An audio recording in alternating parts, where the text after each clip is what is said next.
έχει σπουδάσει στη Θεσσαλονίκη και στην Αμερική.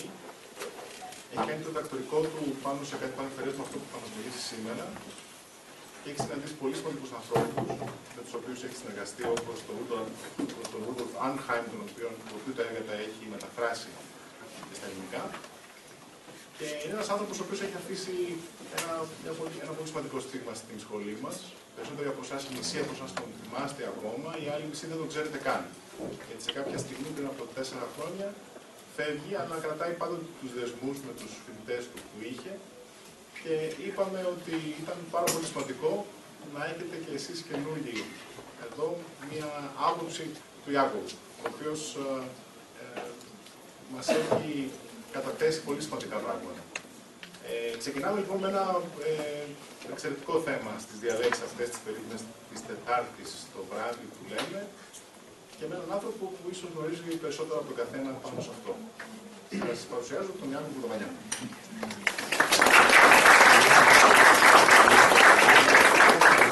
Ναι. Από την εποχή που εγώ ήμουν περίπου στην δική σας ηλικία, φοιτητής, τελειόφοιτος, γύρω στα 1980.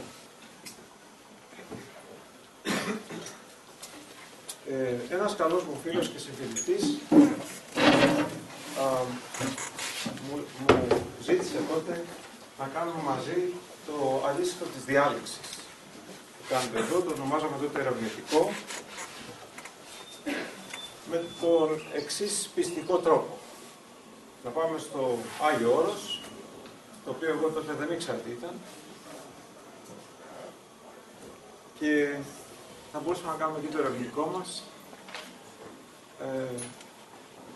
και θα τρώγαμε και θα κοιμόμαστε τζάμπα. Αυτό ήταν το βασικό ζήτημα που μας απασχολούσε και αποφασίσαμε και το κάναμε. Από τη διάλεξη αυτή επηρεάστηκα πολύ από την ατμόσφαιρα των εκκλησιών στα μοναστήρια του Αγίου Όρους. Εν συνεχεία, μετά από αρκετά χρόνια, αυτά οι αισθήσεις, αυτά τα συναισθήματα, τα οποία με άγγιξαν τότε, με οδήγησαν να κάνω τη διατριβή μου πάνω σε ζητήματα αντίληψης και ζητήματα φωτός και της δημιουργίας της αίσθησης δέους μέσα σε ιερούς χώρους.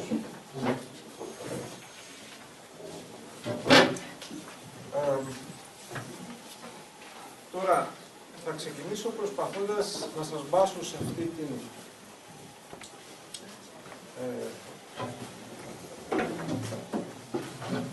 περιοδία, ξεκινώντας από ορισμένα πράγματα τα οποία ανακάλυψα στην πορεία και πολύ αργότερα από την διατριβή μου, αλλά τα οποία ιστορικά βρίσκονται πριν από την εποχή του Βυζαντινή, δηλαδή κατά την αρχαία ελληνική περίοδο. Να το ανάψουμε αυτό.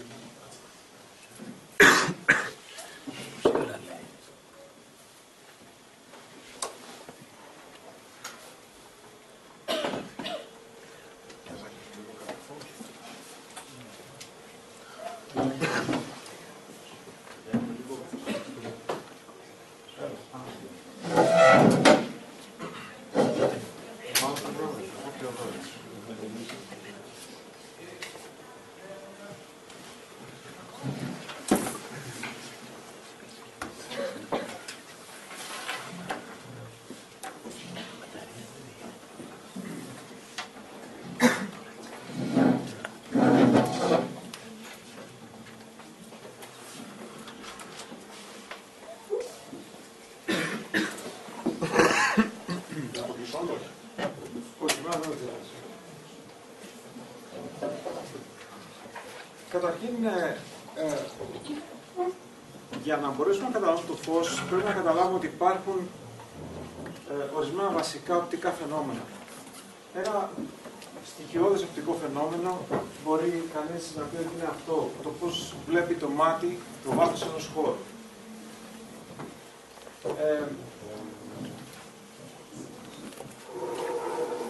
Ένας χώρος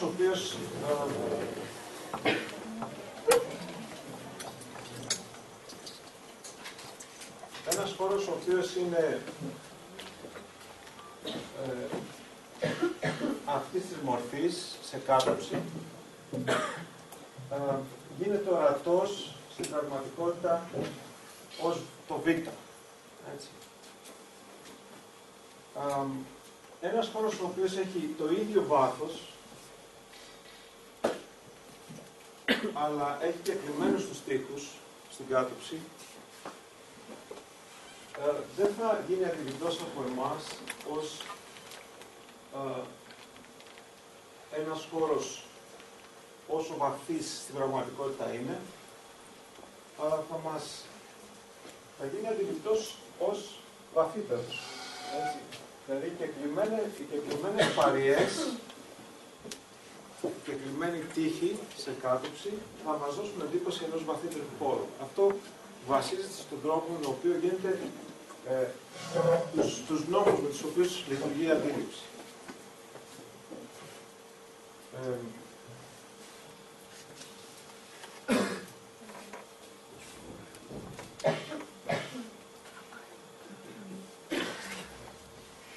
Βασιζόμενος ένας μελετητής της δεκαετίας του 50, ένας ερασιτέχνης μελετητής, έφτιαξε το δωμάτιο του το δωμάτιο του Ames ή κάμαρα του Ames όπως είναι γνωστή, ως πήγαμε για να δείξει ακριβώς το πώς μπορεί κανείς να μπερδέψει το μάτι και να δημιουργήσει την ψευδαίσθηση ότι αυτό ακριβώς. Εδώ έχουμε δύο ανθρώπους οι οποίοι είναι ίσου ύψους και ο ένας φαίνεται σαν νάνος και ο άλλος φαίνεται σαν γίγαντας. Μάλιστα είναι πατέρας και γιος. Αυτό συμβαίνει εξαιτίας αλλοιώσεων τις οποίες δεν μπορεί να προσλάβει το μάτι. Γιατί το μάτι οδηγείται να προσλάβει έναν ορθογώνιο χώρο, μάλλον έναν χώρο με ευθείες γραμμές ως ορθογώνιο, ανεξαρτήτως αν οι αλλοιώσεις που υπάρχουν σε αυτό το χώρο είναι τέτοιες, που στην πραγματικότητα δεν είναι, και προτιμά να δει δύο ανθρώπους ισοϊψείς ως διαφορετικού ύψους, παρά να προσλάβει αυτές τις αλλοιώσεις των ευθύγραμμων τμήματων. Εδώ βλέπουμε δύο δίδυμα. Φυσικά το κάθε τι είναι τραπεζοειδές, τα πλακάκια στο δάπεδο, τα παράθυρα πίσω είναι όλα τραπεζοειδή, όμως είναι φτιαγμένα με τέτοιο προσεκτικό τρόπο, ώστε να δίνουν εντύπωση ότι είναι ορθογώνια. Το αποτέλεσμα είναι ότι βλέπουμε μια ψευδαίσθηση. Τέτοιου είδους ψευδαισθήσεις χρησιμοποιούνται συνήθως στο θέατρο, στο κινηματογράφο, αλλά και σε ορισμένα αρχιτεκτονήματα. Είναι πολύ έντονες αυτές οι αλλοιώσεις και στην αρχιτεκτονική έχουν χρησιμοποιηθεί και σε κτίρια, κυρίως ιερά κτίρια, για να δημιουργήσουν ιδιαίτερες εντυπώσεις και μια αίσθηση δέους. Το φως συνήθως είναι και αυτό, παίζει και αυτό ένα ρόλο για να δημιουργεί τέτοιες εντυπώσεις. Το φως βέβαια ήταν κάτι το οποίο χρησιμοποιούνταν από την παλαιολιθική περίοδο για διάφορους λόγους. Καταρχήν με τρόπους στοιχειώδεις, όπως ήταν το να αντιληφθεί ο άνθρωπος ακριβώς πώς κινούνταν τα ουράνια σώματα. Σε αυτή την περίπτωση έχουμε ένα τύμπο της 5ης χιλιετηρίδας π.Χ. στην Ιρλανδία,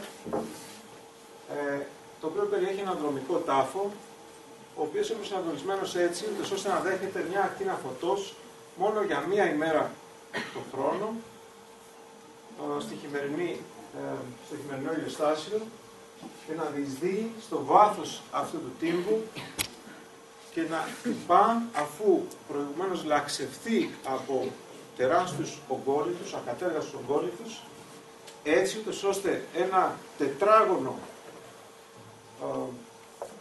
κομμάτι φωτός να προσπίπτει σε ένα μεγάλυφο στο βάθος αυτού του τίμου. 5η χιλιετηρίδα π.Χ.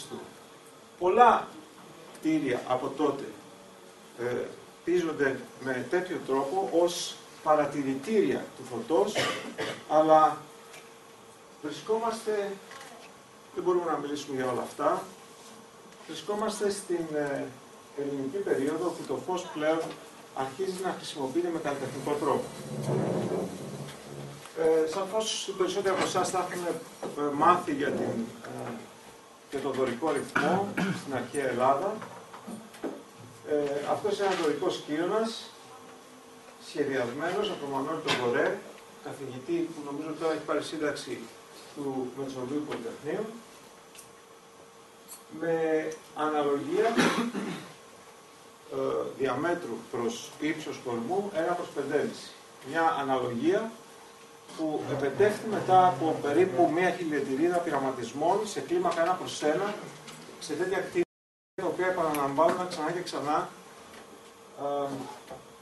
στην προσπάθεια τελειοποίησης αυτών των μορφών.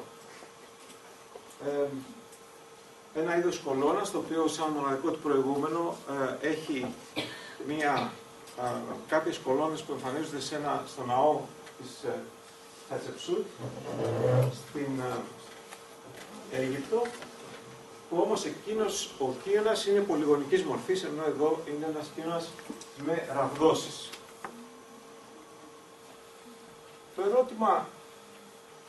Το σημαντικό ερώτημα εδώ είναι γιατί να κάνει κανείς ραβδόσεις σε ένα κύωνο. Καταρχήν θα έχετε ακούσει για τις οπτικές εκλεπτύνσεις.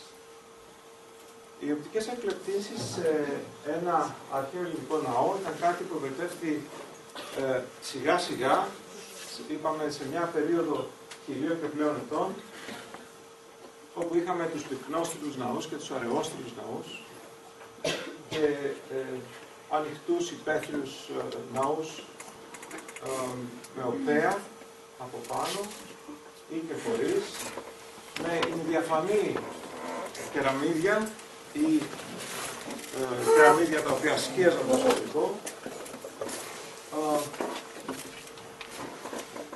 σε μια προσπάθεια δημιουργίας εντυπώσεων των πιστών.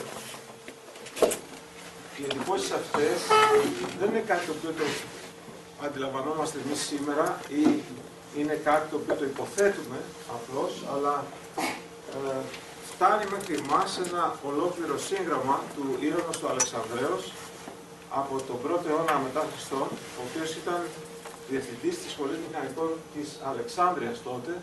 Κατά την ελληνιστική περίοδο η Αλεξάνδρεια της Αιγύπτου στέγαζε το μεγαλύτερο πανεπιστήμιο του κόσμου. Οπότε καλά θα κάνουμε να προσέξουμε το γιατί έφτιαχναν αυτές τις ραβδόσεις ανάμεσα σε άλλα πράγματα. Τι θα γινόταν λοιπόν αν ένας κύλινδρος, τέλειος κύλινδρος, φτιαγμένος από πεντελικό ακριβό μάρμαρο, χτυπιόταν από το μεσογειακό ηλιακό φως. Αυτό ίσως για μας, τους αρχιτέκτονες, να μην είναι εμφανές, αλλά για τους ανθρώπους του θεάτρου είναι πολύ εμφανές. Όταν ένας ηθοποιός βγαίνει στη σκηνή και τον χτυπήσει κανείς με ένα φως από μπροστά, τότε είναι αδύνατο να διακρίνουν τα χαρακτηριστικά του. Δεν ξέρουμε αν είναι όμορφος ή άσχημος, αν χαμογελάει ή αν είναι θλιμμένος. Δεν φαίνονται σκιές. Γιατί η σκιά είναι μέρος της διαδικασίας και της σύνθεσης μάλλον που απαιτείται για να συλλάβουμε μια μορφή. Αυτό λοιπόν που γίνεται εδώ είναι ότι επειδή δεν μπορώ να ελέγξω το ηλιακό φως και επειδή αν θα είχα ένα απλό κύλινδρο θα χτυπιόταν από το ισχυρό μεσογειακό φως, αυτό θα έπαβε να μοιάζει τρισδιάστατο. Γιατί? Γιατί το τρισδιάστατο του κυλίνδρου το αντιλαμβανόμαστε εξαιτίας του γεγονότος το ότι σταδιακά σβήνει, δηλαδή περιπίπτει σε κατάσταση σκίασης από την αριστερή και τη δεξιά πλευρά. Δημιουργώντας αυτές τις ραβδόσεις, δηλαδή δημιουργώντας κυλώσεις μέσα στον κύωνα και ακμές, εισάγουμε στο πιο φωτεινό σημείο του κύωνα σκιά και στο πιο σκοτεινό σημείο του κύωνα εισάγουμε φως. Δηλαδή αδράχνουμε σκιά εκεί που δεν μπορεί να υπάρχει και αδράχνουμε φως εκεί που πάλι δεν μπορεί να υπάρχει. Με αυτόν τον τρόπο επιτυγχάνουμε το να βγαίνει η μορφή, η τρισδιάστατη προς τα έξω. Να αρχίζει να υπάρχει για τα μάτια μας η τρισδιάστατη μορφή. Αξίζει τα λεφτά του. Αξίζει τόσα έξοδα να επιτύχουμε κάτι τέτοιο.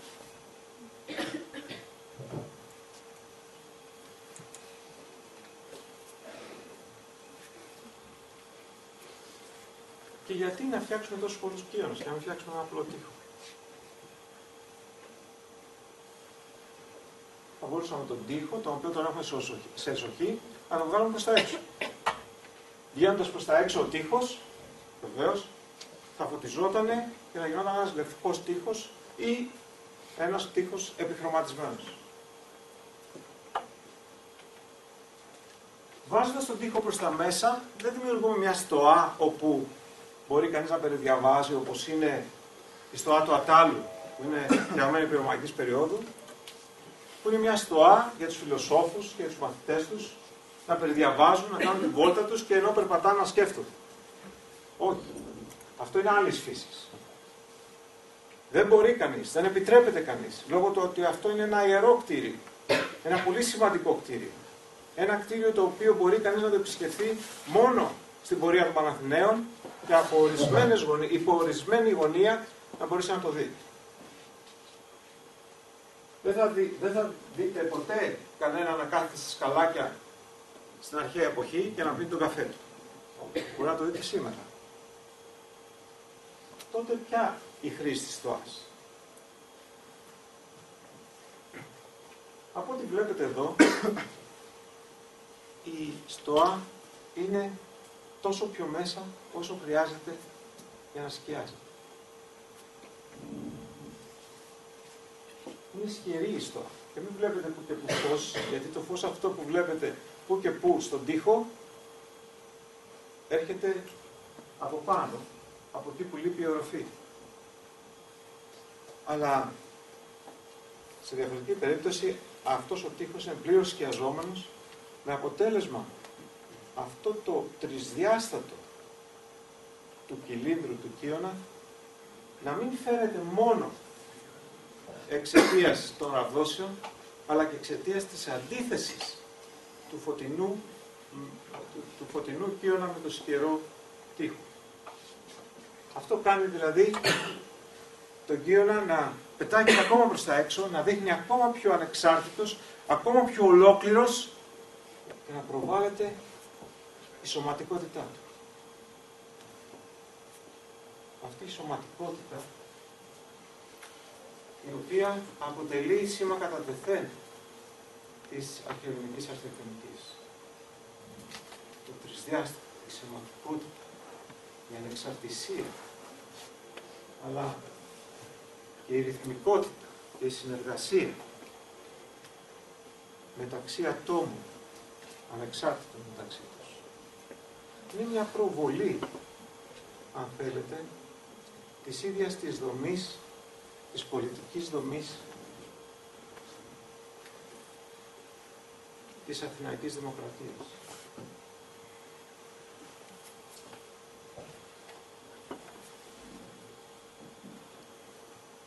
Ο κύωνας αυτός και ο τρόπος με τον οποίο εμφανίζεται είναι κάτι το μοναδικό στην αρχαιοελληνική αρχιτεκτονική. Κάτι το μοναδικό στην ιστορία της αρχιτεκτονικής.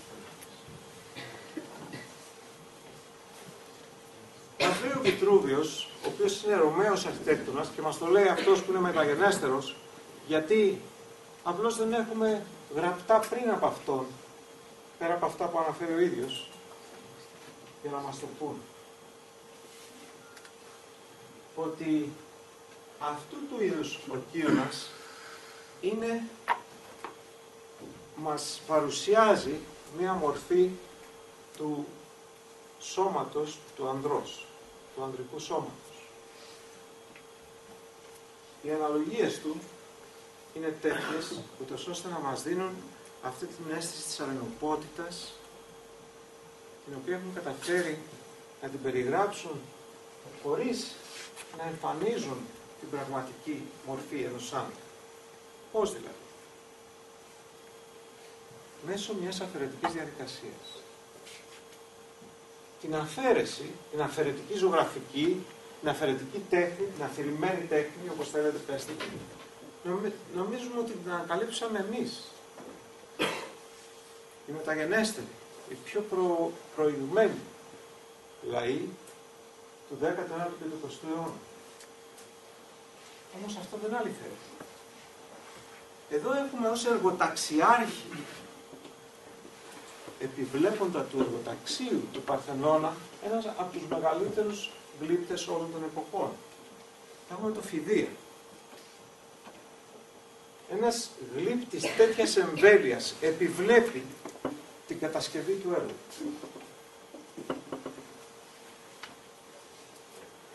Ο Κύωνας αυτός έχει και άλλες λεπτομέρειες, τις οποίες μπορούμε να πούμε. Καταρχήν όμως μπορούμε να παρατηρήσουμε ότι έχει μια απλότητα, μια λιτότητα, μια αυστηρότητα, μια άνεση με την οποία στέκεται πάνω στο στυλοβάτι, χωρίς βάση, σαν ένα ανδρείο αρενοπό σώμα, το οποίο στέκεται ξυπόλυτα, χωρίς υποδήματα, πάνω στο επίπεδο.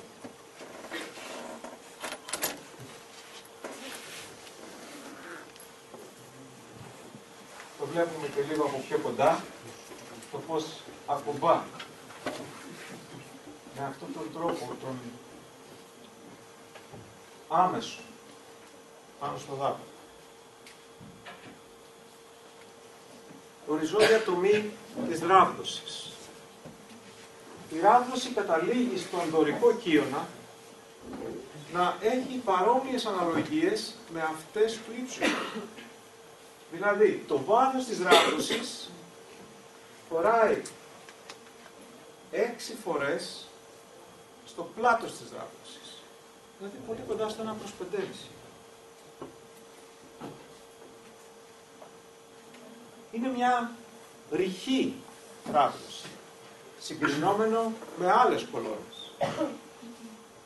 Επίσης, ένα από τα πιο δύσκολα που την κάνει είναι το ότι προβάλλει τις ακμές ανάμεσα από αυτές τις ραβδόσεις. Η ακμή, δηλαδή αυτό που βλέπουμε εμείς ως ευθεία ανάμεσα στις κοιλότητες, είναι εξαιρετικά σημαντικό. Η ρηχή ράβδωση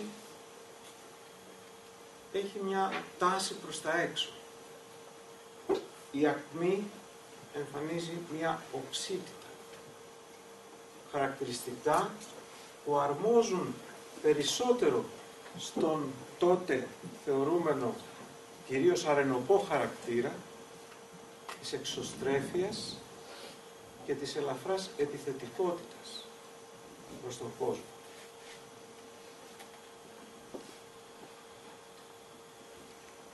Μελετάμε τώρα βέβαια και κάτι που έχει να κάνει με την ανάκλαση του φωτός, το οποίο ακόμα δεν έχει διαπιστωθεί πειραματικά, ότι ενδέχεται να ήταν μέρος παραβολής η καμπύλωση αυτή. Η παραβολή είναι ένα είδος καμπύλης που έχει ιδιότητες εστίασης του φωτός. Αν αυτό αποδειχθεί αληθές από τα πειράματά μας, τότε μπορεί να μας βγάλει εικόνες εντελώς διαφορετικές από αυτές που πιστεύουμε για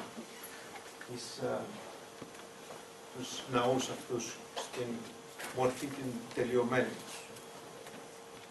Ότι δηλαδή μπορούσε να υπάρξει προβολή εστιασμένου φωτός προς τα έξω από τον ίδιο τον ναό.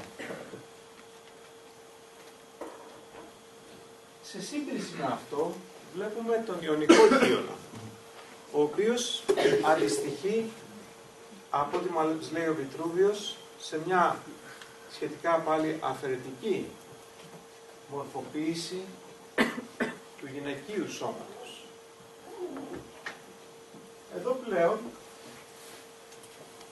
έχουμε μια λιγότερο αφαιρετική μορφοποίηση του Κιονόκρανου, όπου στο Κιονόκρανο το δωρικό έχουμε ένα ανεστρωμένο κόλληρο πόνο για τον εχίνο και ένα άβακα για ένα τετράγωνο στο πάνω μέρος, άβακα, για την επαφή με το επιστήμιο. Εδώ έχουμε κάτι που μοιάζει περισσότερο με βοστρίχους. Αλλά ταυτόχρονα, πηγαίνοντας πιο κοντά, βλέπουμε και τις ραβδόσεις αυτές, οι οποίες είναι διαφορετικού τύπου. Τώρα το βάθος της ράβδοσης είναι διαφορετικό. Το βάθος φοράει 3 φορές το πλάτος και όχι 6. Αυτό τι αποτέλεσμα έχει? Αυτό έχει αποτέλεσμα ότι όντας πιο βαθύ δημιουργεί βαθύτερη σκίαση. Αλλά ταυτόχρονα η βαθύτερη σκίαση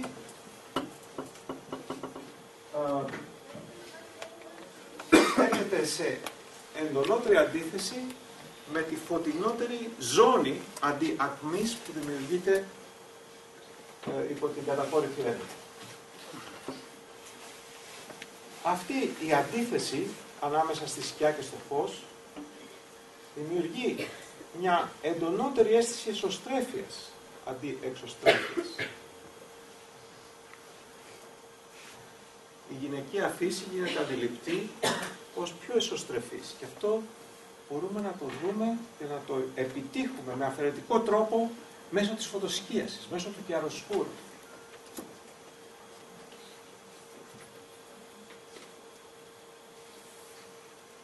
Πάμε στο δωρικό Κιονόκρανο. Αυτό για το οποίο μιλάμε τώρα στην πραγματικότητα δεν είναι ο δωρικός ή ιωνικός ρυθμός. Μιλάμε για την αισθητική αυτών. Έτσι. Μιλάμε για τη δωρική αισθητική. Μιλάμε για την ιωνική αισθητική. Είναι εντελώς άλλο πράγμα. Γιατί ο δωρικός ρυθμός είναι κάτι δεδομένο, το οποίο μπορούμε να το αντιγράψουμε ή όχι. Η δωρική αισθητική όμως ξεπερνάει τη μορφή. Αγγίζει την αίσθηση, η οποία μπορεί να μεταφερθεί, και θα το δούμε αυτό, σε εντελώς διαφορετικές μορφές. Εδώ έχουμε το δωρικό Κιονόκρανο, το οποίο υφίσταται εξέλιξη κατά τη διάρκεια των αιώνων.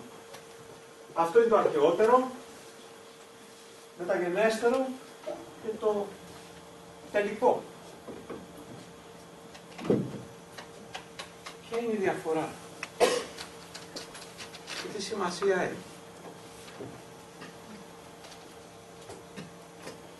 Στην πρώτη περίπτωση έχουμε περισσότερη καμπύλωση, αλλά και κλίση της διαγωνίου περισσότερο προς την οριζόντια. Όσο περνάνε τα χρόνια, οι καμπυλώσεις λιγοστεύουν και η κλίση του κόνου αυτού, του κονικού τμήματος, αρχίζει να ανεβαίνει προς τα επάνω, προς την κατακόρυφη. Το αριστερό, σε σχέση με το δεξί, δείχνει περισσότερη προσπάθεια στην απόπειρα να σηκώσει το βάρος της αναδομής. Όσο προχωράμε προς τα δεξιά, η αίσθηση αυτή απαλύνεται, γίνεται ευκολότερο. να σηκώσει το βάρος.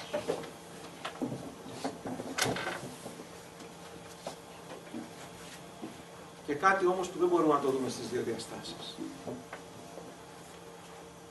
Καταλαβαίνετε ότι αυτό είναι ένας ανεστραμμένος κόλληνος κόνος, ο εχίνιος.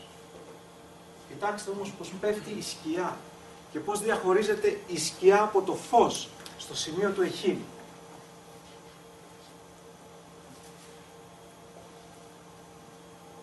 Είναι μια αίσθηση σαν να προβάλλει μέσα από τη σκιά με τεταμένο στήθος ένα σώμα. Προβάλλοντας περήφανα, αγέροχα μπροστά. Και αυτό το επιτυγχάνει η φωτοσκίαση. Είναι μια μέθοδος αφαιρετική, απόλυτα αφαιρετική και έντονα εκφραστική. Μελετάμε σήμερα την έκφραση, την ψυχολογία της αντίληψης. Και με έναν απίστευτα αφαιρετικό τρόπο εδώ προβάλλεται χαρακτήρας, λαξεύεται χαρακτήρας. Είναι μια αρχιτεκτονική η οποία λαξεύει το φως με την ύλη. Προβάλλει τη σωματικότητα, την ανεξαρτησία του σώματος, του πνεύματος, της υπόστασης του ανθρώπου.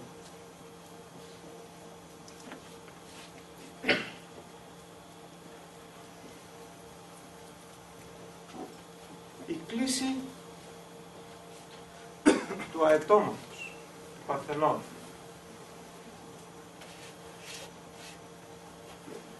Η κλίση του αετώματος του Παρθενώνα είναι παράλογη. Είναι 13 μοίρες. Αυτή η γωνία είναι 13 μοίρες.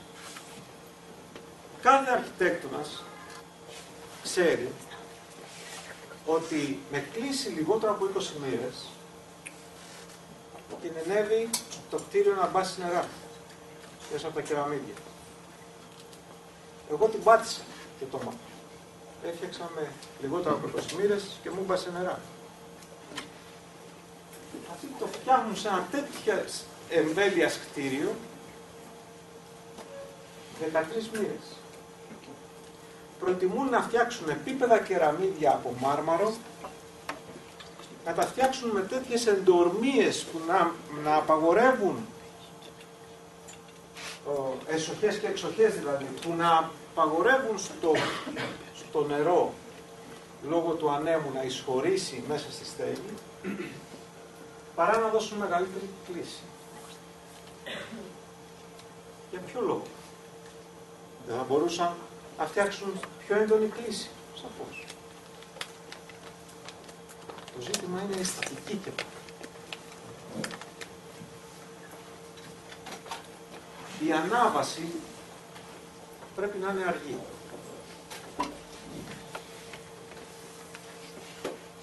Η ανάβαση πρέπει να είναι αργή γιατί δείχνει τον πομπόδι χαρακτήρα που είναι αναγκαίος και συμφρασμένος με τη θεότητα. Δεν έχουμε δει ποτέ στον επιτάφιο τον παπά που ψάλλει να τρέχει. Αν τρέχει θα μας φανεί κωμικός. Ακολουθεί ένα βηματισμό αργό, πομπόδι, ο οποίος ταιριάζει με την περίσταση. 13 μοίρες.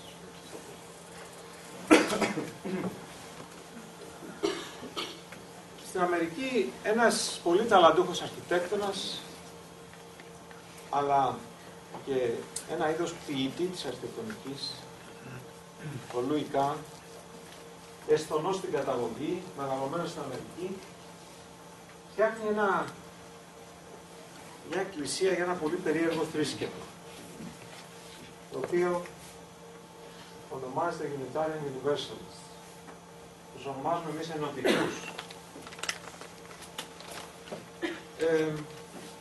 αυτό το θρήσκευμα προέρχεται από τον Λουθερανισμό, δεν αποδέχεται το προπατορικό αμάρτημα και θεωρεί ότι ο Θεός δεν είναι έξω από εμάς, αλλά είναι μέσα μας.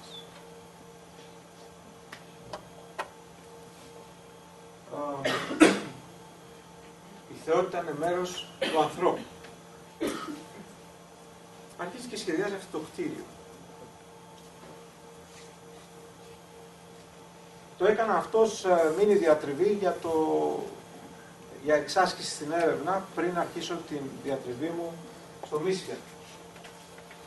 Είχα πάρει μια κάμερα η οποία μπορούσε να κάνει lapse φωτογραφία, δηλαδή να παίρνει καρέ-καρέ ανά 5 ή 10 λεπτά και μετά αυτά να τα δείχνουμε σαν κινηματογραφική ταινία να μας δείχνει τις αλλοιώσεις του φωτός στο εσωτερικό του χώρου. Και οι αλλοιώσεις του φωτός στο εσωτερικό του χώρου είναι μηδαμινές ως ανύπαρκτες, με εξαίρεση αν περνάει ένα σύννεφο μπροστά από τον ήλιο. Ταυτόχρονα βλέπω αυτά τα στοιχεία, τα αριθμητικά, τα οποία περιβάλλουν ολόκληρο το κτίριο. Δεν μου θυμίζει τίποτα. Εκτός ίσως από το ντούβλινο τοίχο, ο οποίος θυμίζει μεσαιωνική αρχιτεκτονική. Αυτός ο αρχιτέκτονας εκπαιδεύτηκε στην École des Beaux-Arts, στο Πανεπιστήμιο της Φιλαδέλφειας, και μετά εμπνεύστηκε από μοντερνιστές αρχιτέκτονες και προχώρησε σε ένα είδος παντρέματος μεταξύ αυτών των δύο τελείως διαφορετικών και εχθρικών μεταξύ τους στυλ. Τι προσπαθεί να κάνει? Καταρχήν η ρυθμικότητα μας θυμίζει κάτι από τη ρυθμικότητα των χιών.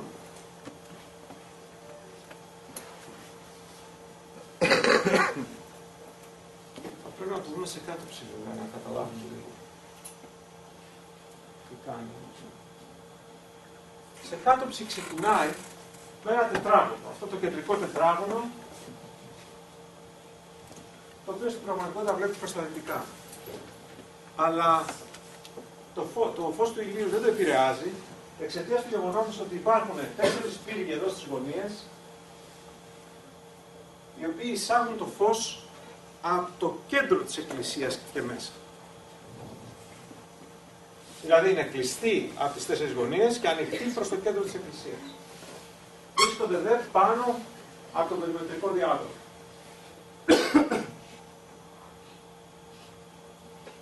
Αυτό κάνει το φως να πέφτει μέσα στον χώρο σταδιακά, μέσα από διαδοχικές ανακλάσεις, καθυστερώντας το.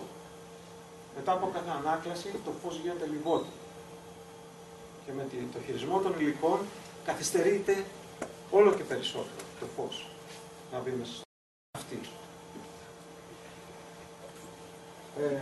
Έχουμε παραδείγματος χάρη το ναό του Μεγάλου Κωνσταντίνου, την Βασιλική, την πρώτη, πριν γίνει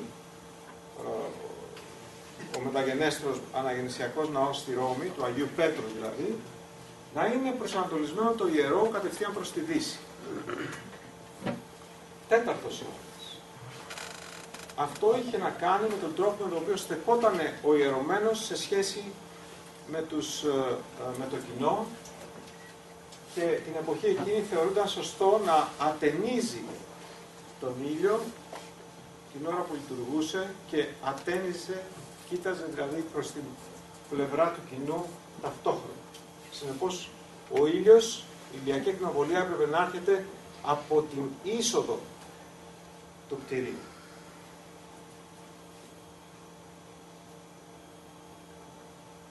Άρα πίσω του, στην κόχη του ιερού, έπρεπε να έχει τη δύση. Ο προσανατολισμός αλλάζει. Και ο ιερωμένος ιερουργεί πλέον, από τον 5ο αιώνα και μετά, έχοντας την πλάτη του στο κοινό και κοιτώντας προς τον ήλιο και την Αγία Τράπεζα. Από εκείνη την εποχή και μετά.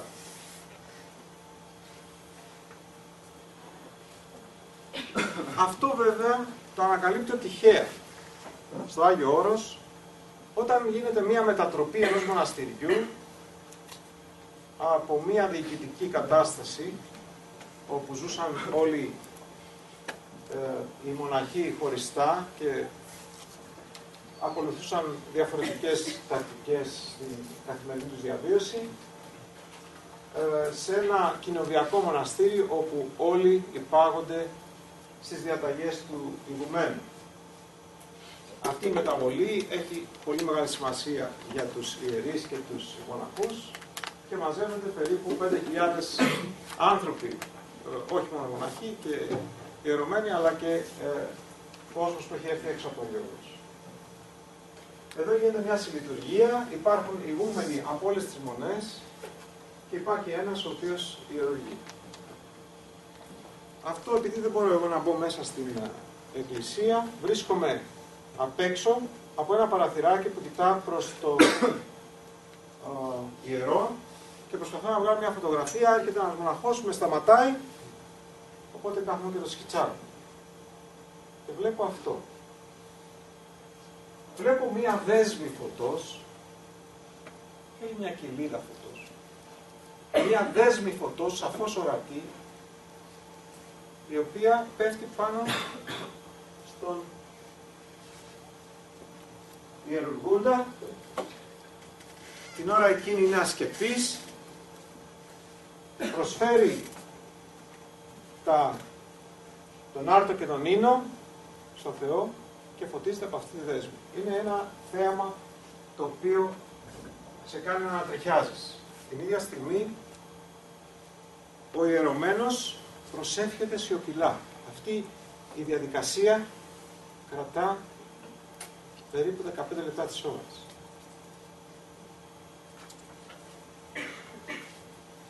Τελειώνει η προσευχή, σιγά σιγά η δέσμη φωτός σβήνει.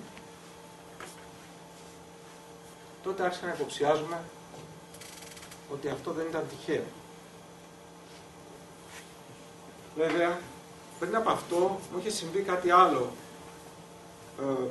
πολύ πριν από αυτό, γιατί αυτό συμβαίνει περίπου στις αρχές της δεκαετίας του 90, ενώ το 80 περίπου, όταν έχω επισκεφτεί το Άγιο Όρος για πρώτη φορά, Πάσχα, μου συμβαίνει το εξής. Το βράδυ της Ανάστασης, που έχουν περάσει τα μεσάνυχτα, έχει περάσει 1 η ώρα, 2 η ώρα, γύρω στις 3 η ώρα τη νύχτα. Εμείς είμαστε υποχρεωμένοι να είμαστε εκεί, γιατί δεν σε δέχονται στο Άγιο Όρος ως τουρίστα, αλλά σε δέχονται ως προσκυνητή. Είναι όλα κατασκότεινα, υπάρχει ένα καντιλάκι μόνο δίπλα στον ψάλτη και ένα κερί μέσα στην κόχη του ιερού. Ξαφνικά ανάβει ο πολυέλαιος, όχι ξαφνικά γιατί δεν είναι ηλεκτρικός, κάποιος ανάβει τον πολυέλαιο και αρχίζει να τον κινεί περιστροφικά, ενώ ένας άλλος πολυέλαιος γύρω από αυτόν, περιμετρικός, που είναι δεμένος σε πολλά σημεία, αρχίζει να ταλαντεύεται αριστερά και δεξιά. Η πρώτη μου αντίδραση είναι να πιαστώ από κάτι σταθερό. Γιατί έχω την εντύπωση ότι όλο το κτίριο κινείται. Και ακούγοντας και τις αλυσίδες οι οποίες τρίζουν, μου δίνει την εντύπωση σεισμού. Η εντύπωση ότι το κτίριο κινείται εξαρτάται ακριβώς από το γεγονός ότι η μοναδική πηγή φωτισμού που βρίσκεται στο κέντρο εκλαμβάνεται από τα μάτια ως σταθερά και ως κινούμενο εκλαμβάνεται το κτίριο.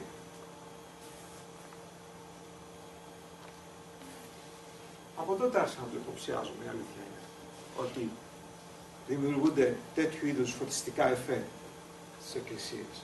Και αυτό βέβαια, πάνω από μια δεκαετία αργότερα, αρχίζει και με κάνει να υποψιάζομαι ότι πράγματι αυτού του είδους ο σχεδιασμός είναι μεγάλης έκτασης.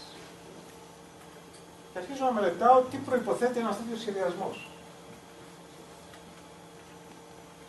Πρέπει να γνωρίζει πολύ καλά κανείς πώς κινείται ο ήλιος στον ορίζοντα, στο στερέο. Και αυτό δεν είναι πολύ απλό. Εμείς απλώς θα έχουμε παρατηρήσει ότι όταν έχουμε ένα βορεινό μπαλκόνι, καμιά φορά το καλοκαίρι έρχεται ήλιος από αυτό, ενώ το χειμώνα δεν έρχεται.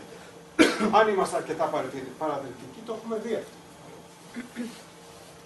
Εδώ όμως όχι απλώς το ζητείτε μία ακτίνα φωτός, προερχόμενη από τον ήλιο, Οπουδήποτε και αν βρίσκεται ο ήλιος κατά τη διάρκεια της ημέρας ή κατά τη διάρκεια του έτους, θερινό ηλιοστάσιο, ησημερία και θερινό ηλιοστάσιο, αν περάσει από το σημείο Β, που είναι το κέντρο του παραθύρου, να ανακλαστεί έτσι, ούτως ώστε να προσπέσει στο σημείο Α. Ουσιαστικά περιγράφει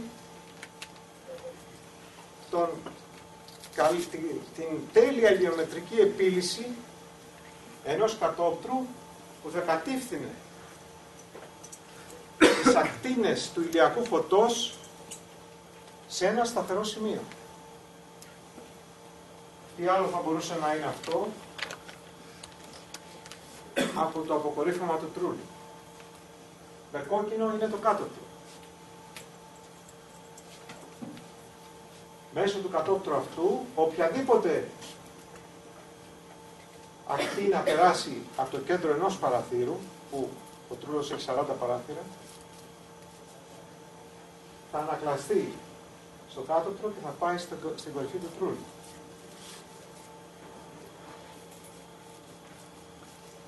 Μελετάω τις γωνίες μεταξύ θερινού ηλιοστασίου ησημερίας και ησημερίας θερινού ηλιοστασίου και μου δίνουν ακριβώς τη σχέση που έχουν αυτές οι γωνίες για μία τοποθεσία, που είναι η τοποθεσία της Αγίας Σοφίας Κωνσταντινούπολης.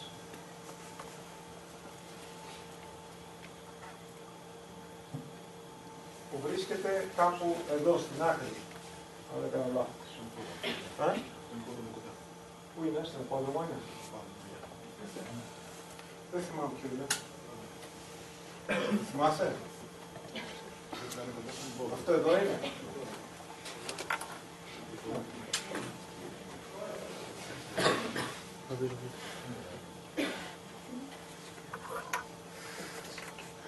Στην περιγραφή του Προκοπίου της εποχής εκείνης, που είναι ο μόνος που πραγματικά βλέπει και περιγράφει τον τρούλο τον πρώτο της Αγίας Σοφίας πριν αυτός πέσει και ξανακτιστεί αργότερα, περιγράφει αυτό το φως και τα παράθυρα μάλλον, ως φεύγους διαρκώς αγωγούς είναι. Δηλαδή, ότι δημιουργούν ένα συνεχές, διαρκές φέγγος και όχι φως στον τρούλο. Δηλαδή, δεν βλέπει κανείς ακτίνες φωτός να περνάνε μέσα από τα παράθυρα, γιατί είναι τόσο βαθιά και μοιάζουν με αγωγούς, που δεν επιτρέπουν σε ακτίνες φωτός να φύγουν από τον τρούλο και να πέσουν στον κάτω χώρο. Κοιτάξτε πόσο βαθιά είναι τα κατωτικά παράθυρα. Όλες αυτές οι παριές και το κάτω μέρος και τα πλαϊνά ήταν φτιαγμένα από τέτοιες ελλειψοειδείς εκπεριστροφής επιφάνειας. Αυτός είναι ο μεταγενέστερος τρούλος. Βλέπουμε λοιπόν εδώ, στο μεταγενέστερο τρούλο που φτιάχτηκε μετά την εποχή του Αθέμου, επειδή ο πρώτος έπεσε λόγω σεισμού, ότι συγκεντρώνεται λίγο φως στην κορυφή, αλλά όλος ο υπόλοιπος τρούλος είναι σκοτεινός. Ο τρούλος όμως που έχει σχεδιάσει ο Ανθέμιος, ξέρουμε ότι ήταν πολύ πιο ρηχός. Και τον ονομάζουμε, μάλιστα έχει μια ειδική ονομασία, ασπίδα ηλοφύρου.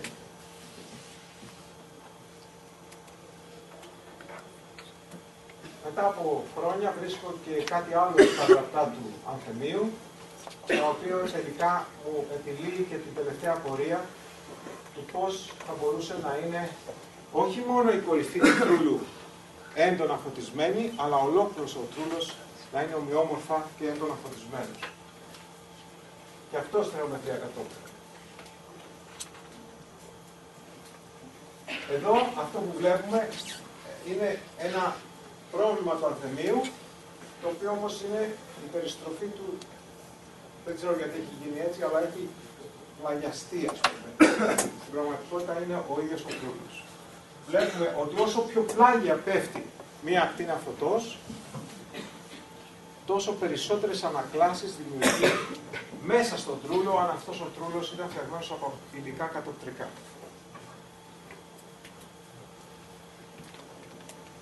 Αυτός ο ρηχός λοιπόν τρούλος που είχε αυτή τη μορφή δημιουργεί αυτό το αποτέλεσμα. Χωρίς να λαμβάνουμε υπόψη, αυτό είναι λάθος του κατασκευαστή του μοντέλου, τις νευρώσεις που φαίνεται και δημιουργούν σκιάσεις. Ένας τρούλος δηλαδή, που ανεξαρτήτως συνθηκών θα ήταν ολόφωτος, γιατί θα δημιουργούνταν πολλαπλές ανακλάσεις μέσα στον τρούλο, ενώ το κεντρικό σημείο θα δημιουργούσε στο κεντρικό σημείο θα δημιουργούνταν ένα νεφέλωμα φωτός, το οποίο δεν θα μας έδινε τη δυνατότητα να δούμε καν το υλικό αποκορύφωμα. Αυτού του είδους το φως που θα έμενε εκεί πάνω θα παγιδευόταν μέσα στον τρούλο. Δεν θα μπορούσε ποτέ να φύγει από τον τρούλο. Θα προερχόταν μόνο από πολλαπλές ανακλάσεις. Και θα ήταν η αρχιτεκτονική, ας το πούμε, πραγμάτωση της θεολογικής σύλληψης του ακτίστου φωτός. Το φως το οποίο ανήκει στο Θεό, δεν είναι δημιουργημένο, κτισμένο από το Θεό και το οποίο δεν έρχεται σε επαφή με υλικά σώματα και δεν δημιουργεί σκιές. Ήταν μηχανικός καλλιτέχνης. Εδώ η ιδέα πλέον φεύγει από το σώμα και πηγαίνει στον χώρο. Εδώ το φως γεννά χώρο. Είναι, μπορούμε να πούμε, η πρώτη φορά που ο άνθρωπος φτάνει να δημιουργήσει μια αισθητική του χώρου. Όχι απλώς χώρο μέσα στον οποίο να είναι προστατευμένος από τα καιρικά φαινόμενα, αλλά ένα χώρο ο οποίος είναι μια διεύρυνση της δικής του ψυχής, που εκφράζει τη φωτεινότητα της ψυχής, που είναι μέρος και αυτή του Θείου. Σας ευχαριστώ.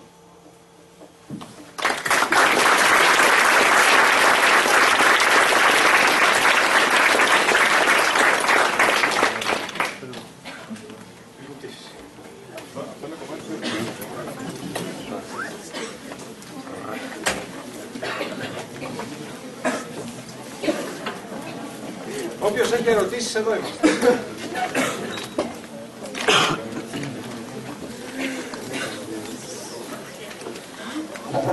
Ναι. Για την ερώτηση σας ότι αν ήταν καλλιτέχνης ή τεχνίτης, εσείς τι πιστεύετε? Και τα δύο. Ήταν μηχανικός. Μηχανικός ή καλλιτέχνης. Σαφώς ήταν μηχανικός. Αλλά στην υπηρεσία της τέχνης. Χωρίς τέχνη, η μηχανική δεν έχει όραμα.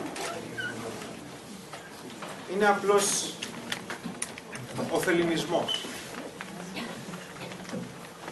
Είναι απλώς πρακτικότητα. Έτσι. Ναι. Και όταν βλέπουμε την τέχνη να υπερκαλύπτει τη μηχανική, εμείς ως αρχιτέκτονες, τι μας προτείνετε να διαλέξουμε? Θα είναι κάτι δηλαδή που θα πρέπει να είναι στην κρίση μας ή να υποστηρίξουμε ένα κτίριο ή την ιδέα? Για μένα προπάντων είναι η ιδέα. Το τι θα κάνει ο καθένας από εσάς είναι θέμα της δικής του φύσης. Εγώ δεν μπορώ στον άλλον να πω τι να επιλέξει. Επιλέγει ανάλογα με τις κλίσεις του. Δεν σημαίνει ότι ένας άνθρωπος που δεν ασχολείται σαν και καλά με το ύψιστο είδος σύνθεσης, ότι δεν είναι καλός. Η κλίση του κάθε ανθρώπου τον οδηγεί σε κάτι στο οποίο μπορεί να γίνει καλός. Απλώς ήθελα να σας δείξω ότι υπάρχει και αυτή η πλευρά. Και υπήρχε αυτή η πλευρά σταθερά σε όλες τις προσπάθειες τις ανθρώπινες για έκφραση από την παλαιολιθική τουλάχιστον περίοδο που γνωρίζουμε. Υπάρχει η πλευρά του καλλιτέχνη πολύ έντονα, της ανάγκης έκφρασης του ανθρώπου. Είτε μέσω της αρχιτεκτονικής, είτε μέσω της ζωγραφικής, της γλυπτικής, του χορού, δεν ξέρω τι άλλη τέχνη. Ο καθένας διαλέγει τη δική του. Πάντως υπάρχουν ύψιστα φαινόμενα σε όλες τις τέχνες. Και αυτά είναι μερικά από αυτά. Δηλαδή κάποιος που θα ήθελε να ασχοληθεί με αυτά, υπάρχει πάρα πολύς δρόμος να γίνει τώρα. Αυτά αγγίζουν μόνο την κορυφή του παγόβουνου.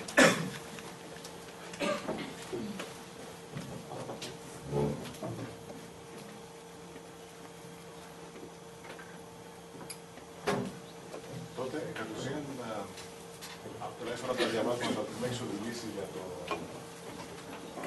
διδακτορικό, υπάρχει και ο όρος του μηχανικού και του γεωμέτρη και του αρχιτέκτονα. Και αυτή λέει, ας πούμε, ο Πάπος, ο Αλεξανδρινός, λένε ότι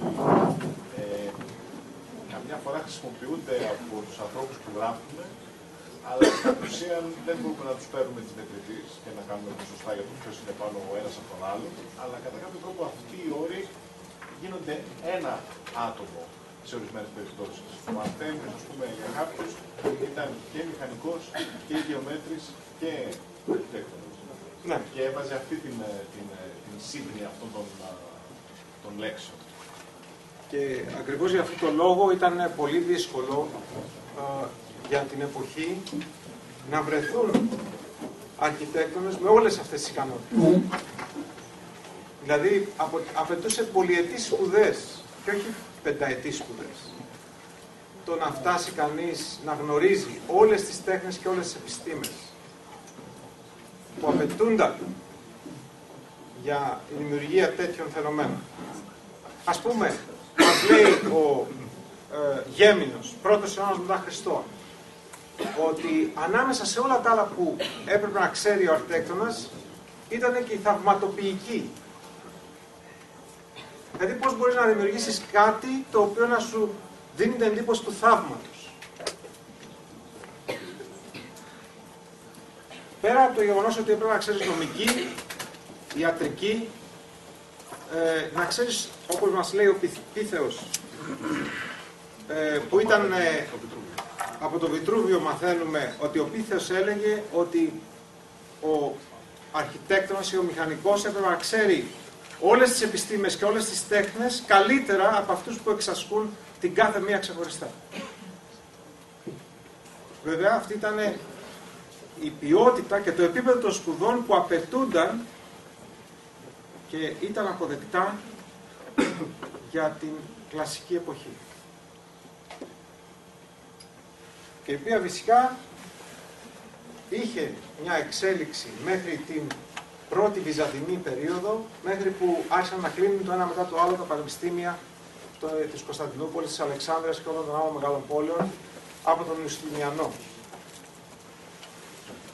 Γιατί ο Ιουστινιανός χρησιμοποίησε αυτές τις γνώσεις που τις κατήχαν ορισμένοι ελάχιστη μηχανική, αλλά από εκεί και πέρα έκλεισε τα πανεπιστήμια. Δεν μας χρειαζόταν άλλες γνώσεις. Τώρα πια είχαμε το Θεό, είχαμε τις εκκλησίες φτιαγμένες και το μόνο που μας έμενε ήταν να πιστεύουμε.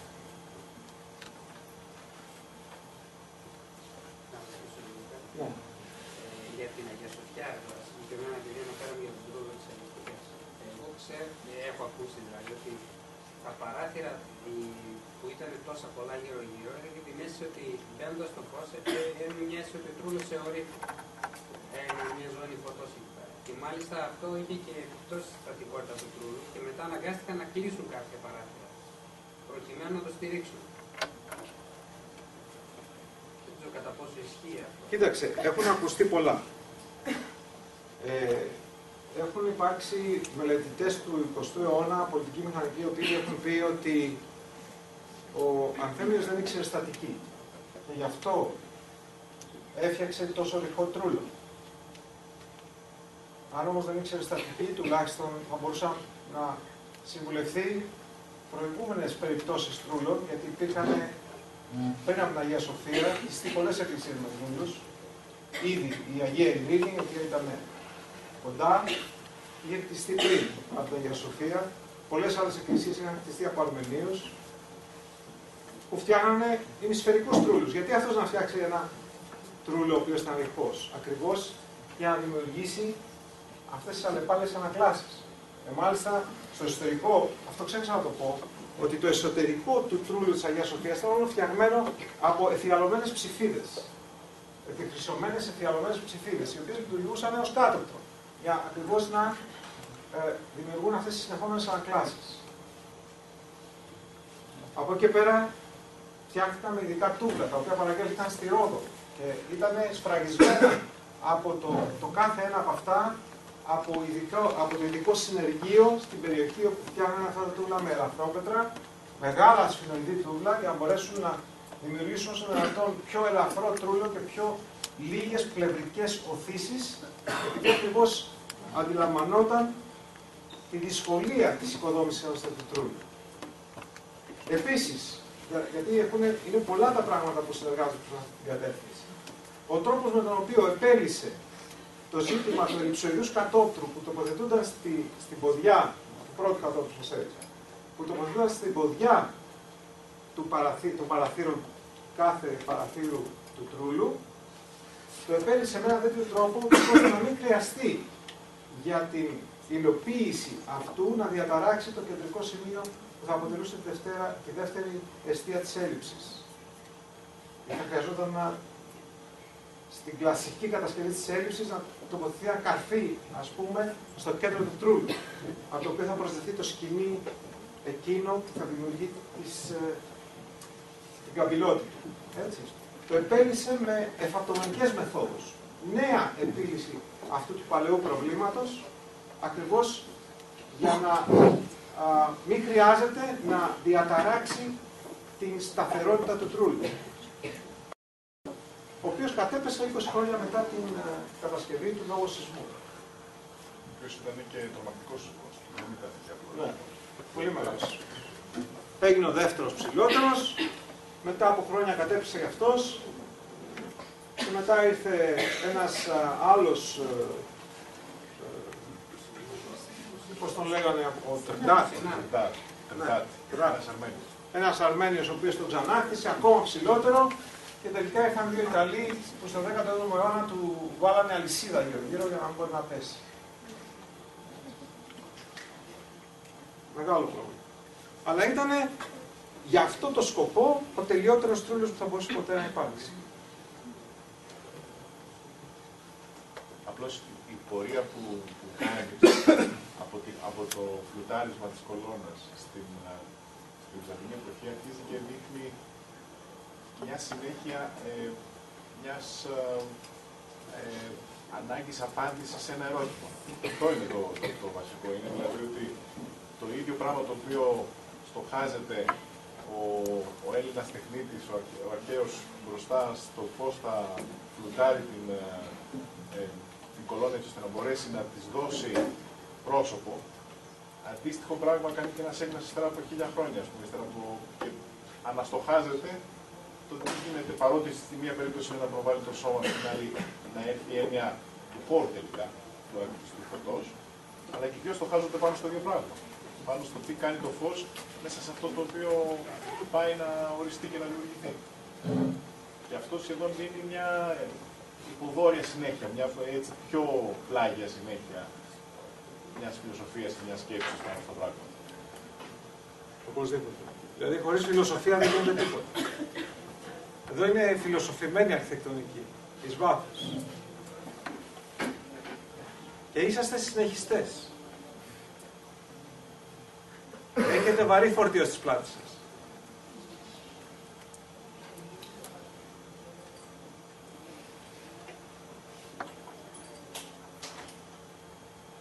Ζούμε μια εποχή σήμερα που τη θεωρούμε πολύ προηγμένη επειδή έχουμε κομπιούτερ και πολλές πληροφορίες.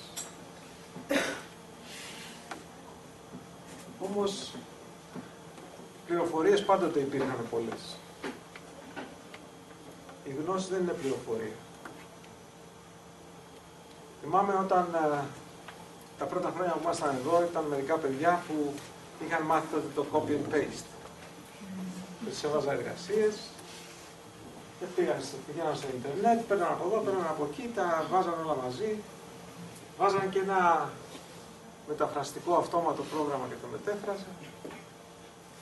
Και μου το φέρναν ένα τέτοιο πάκο πράγματα, σελίδες επί σελίδων, ορίστε, εργασία.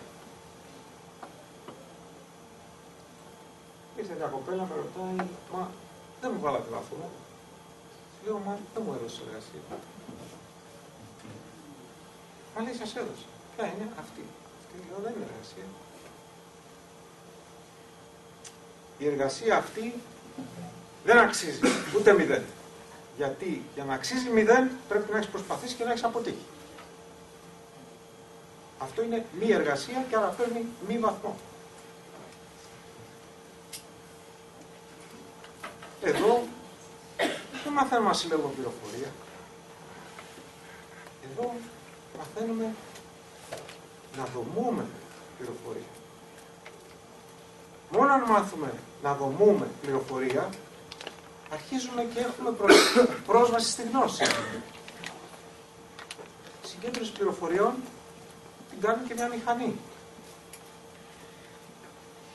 Αν δεν καταφέρουμε ποτέ στη ζωή μας, δομώντας πληροφορία, να αρχίσουμε να μπορούμε να συσχετίσουμε δομές, να δομούμε δομές πια, τότε αρχίζουμε να αγγίζουμε τα όρια της σοφίας. Και γι' αυτό είναι τα πανεπιστήμια. Γι' αυτό είναι η παιδεία. Η παιδεία δεν είναι ούτε για να βγάλουμε λεφτά, ούτε για να πιάσουμε δουλειά, ούτε τίποτα από όλα αυτά. Τα πρακτικά. Μας ενδιαφέρουν και αυτά βέβαια. Και πολλοί από τους αποφύτους από εδώ έχουν πιάσει θαυμάσιες δουλειές. Αλλά δεν είναι αυτό το προκείμενο της παιδείας. Μου έλεγε τις προάλλες ένας εκπαιδευτικός φίλος, μου έλεγε ότι πήγε το παιδί του στον Τυρί και ότι εκεί και περνούσαν καλά τα παιδιά και μαθαίνανε μόνο όσα τους χρειαζόντουσαν και γινόντουσαν εξπέρ σε αυτά και τους προσλαμβάνανε οι καλύτερες εταιρείες. Αλλά μαθαίνανε μόνο όσα τους χρειαζόντουσαν. Δηλαδή δεν παιδεύονταν, δεν αποκτούσαν γνώση του κόσμου, δεν αναγνωρίζανε δομές στον κόσμο. Απλώς μαθαίναν να κάνουν μια δουλειά και ο κόσμος τους έμενε ένα στενό τούνελ. Αυτοί οι άνθρωποι δεν είναι άνθρωποι οι οποίοι έχει περάσει από μέσα το φως της παιδείας. Δεν μπορεί να υπάρξει κανένας έτσι. Να μείνει ένας στενός ανθρωπάκος και να βγάζει πολλά λεφτά. Μπορεί να γίνει κανείς έμπορος, χωρίς να ξοδέψει χρόνια στο πανεπιστήμιο. Μπορεί να γίνει κάτι άλλο και να βγάλει πολλά λεφτά. Steve Jobs, ας πούμε. Πολλά λεφτά. Μας λέγανε, αξίζει αυτός 6,5 δισεκατομμύρια δολάρια. Μπράβο. Συγχαρητήρια. Και ο Gates αξίζει, ξέρω εγώ, 5,5 δισεκατομμύρια. Δηλαδή βάζουμε τιμή, τον αγοράζεις. Η παιδεία δεν είναι αυτό το πράγμα. Η παιδεία μας αλλάζει από μέσα έξω. Μας δείχνει τι είναι ο κόσμος. Μας μαθαίνει να ρωτάμε τα ερωτήματα τα μεγάλα. Αυτό είναι παιδεία. Αλλιώς τζάμπα είμαστε στα πανεπιστήμια. Αυτή είναι η προσωπική μου άποψη.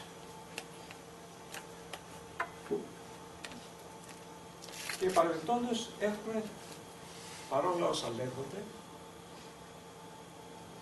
της υψηλότερου επίπεδου, το υψηλότερο επίπεδο παιδείας στον κόσμο. Παρόλα όσα λέγονται. Παρόλη την κατάδυση του πανεπιστημίου, την χρηματοδότηση. Όλα όσα ακούγονται, από εδώ βγαίνουν άτομα και θα καταλάβετε αν πάτε για μεταπτυχιακά έξω. Άνθρωποι οι οποίοι και τα πηγαίνουν περίφημα στις μετέπειτα σπουδές τους και γίνονται πιο ολοκληρωμένα όντα σαν άνθρωποι και ξέρουν να πούν 5 κουβέντες έξω από την στενή ειδικότητά τους. Έτσι. Ένας φίλος μου διδάσκει στο Κάρντιφ και πάνε πολύ εκεί, είναι από τις καλύτερες αρχιτεκτονικές της Αγγλίας, στην Ουαλία. Και μου λέει, χωρίς να το ρωτήσω, μου λέει, οι Έλληνες που έρχονται σε εμάς για μεταπτυχιακά είναι οι καλύτεροι φοιτητές. Με μεγάλη απόσταση από όλους τους άλλους. Γιατί? Άμα είναι τόσο χάλια η παιδεία μας, πώς σημαίνει αυτό? Γιατί τα rankings, οι κατανομές, πώς τις λέμε, οι κατατάξεις των πανεπιστημίων βασίζονται σε δείκτες, πολλοί από τους οποίους δεν υπάρχουν στα δικά μας πανεπιστήμια. Ένας, ας πούμε, βασικός δείκτης είναι κατά πόσον ένας απόφοιτος θα βρει δουλειά μέσα σε 6 μήνες. Έχουν υπηρεσίες οι οποίες κάνουν αυτή τη δουλειά. Βρίσκουν στους αποφύτους δουλειά. Εμείς δεν ξέρουμε τι είναι αυτό, δεν το έχουμε σαν υπηρεσία. Και ορισμένα πανεπιστήμια τα οποία το έχουν όποτε έχουν χρήματα, να τους πληρώσουν και μετά τους απολύουν. Και μετά τους ξαναπροσλαμβάνουν να μάθουν πάλι χρήματα. Και μετά τους ξαναπολύουν αυτούς τους υπαλλήλους, έτσι. Και αυτή η δουλειά γίνεται πλημελώς, αν γίνεται ποτέ. Πώς μπορούμε εμείς να συγκριθούμε όταν αυτούς τους δείκτες δεν τους διαθέτουμε καν? Άλλα πολλά τέτοια.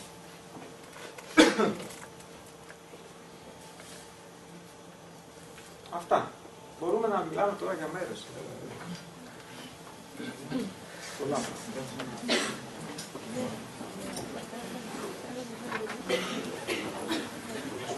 Θα το κλείσουμε. Ευχαριστούμε πάρα πολύ. Ευχαριστώ πολύ για την προσοχή.